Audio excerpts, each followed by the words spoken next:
প্রিয় শিক্ষার্থীরা, তোমাদের জন্য অনেক অনেক শুভেচ্ছা রইল। যারা স্কুল, কলেজ, মাদ্রাসা, বিশ্ববিদ্যালয়ে পড়ালেখা করে তাদের জন্য অনেক শুভকামনা। আজকে আলোচনা হবে আমাদের পেন্সিল। পেন্সিল সবাই কম বেশ পেন্সিল ব্যবহার করা হয়, কিন্তু এই পেন্সিল ব্যবহারের মাধ্যমে কিছু নিয়মকানুন আছে, তা আমরা আজকে জেনে নিব। পেন্সিলের HB বা 2B এর অর্থ কী। অনেকে তোমরা ব্যবহার করছো, কিন্তু এটার মূল অর্থ কেউ অনেকের জানা নেই। তাহলে আমরা আজকে একটু দেখে নিই HB বা 2B এর অর্থ কী। লিখতে লিখে হাত ব্যথা হয়ে যাবে, তারপরও পেন্সিল শেষ হবে না কেন? কারণ এটি পেন্সিল দিয়ে প্রায় 45,000 শব্দ লেখা যায়। পেন্সিল দিয়ে দাগ টেনে একটানা 35 মাইল চলে যেতে পারবে। দেখতে পারছো পেন্সিলের অনেক গুণ।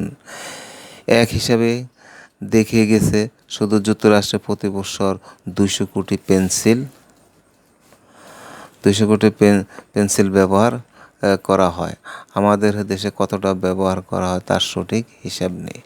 তাহলে তোমরা একটু দেখে নাও পেন্সিল আমাদের কী কী কাজে আসে এবং পেন্সিলে আমরা কী কী করতে পারি। এই পেন্সিলের HB এবং 2B এর বিস্তারিত আমাদের এখানে উল্লেখ আছে। তার সাথে এখানে আরও একটি নিউজ আছে, আমাদের গড়ি এলো কীভাবে। তোমরা আর একটু দেখতে পারো, এখানে আরও একটি নিউজ আছে, গড়ি এলো কীভাবে। গড়ি কোথা থেকে আসলো, গড়ি কারা আবিষ্কার করলো, কীভাবে গড়িটা আমাদের সামনে আসলো, আর গড়ির গুরুত্ব কী সে সম্পর্কে আমাদের এখানে আরও একটি নিউজ আছে। তোমরা একের সাথে ওই নিউজটা পড়তে পারো এবং এই নিউজটা তোমাদের মনে রাখা একান্তে প্রয়োজন।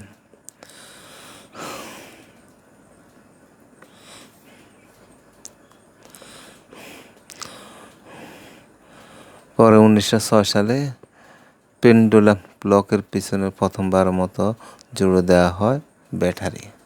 ঘড়ির এখানে ঘড়ির জীবন কাহিনী সম্পূর্ণ এখানে দেওয়া আছে।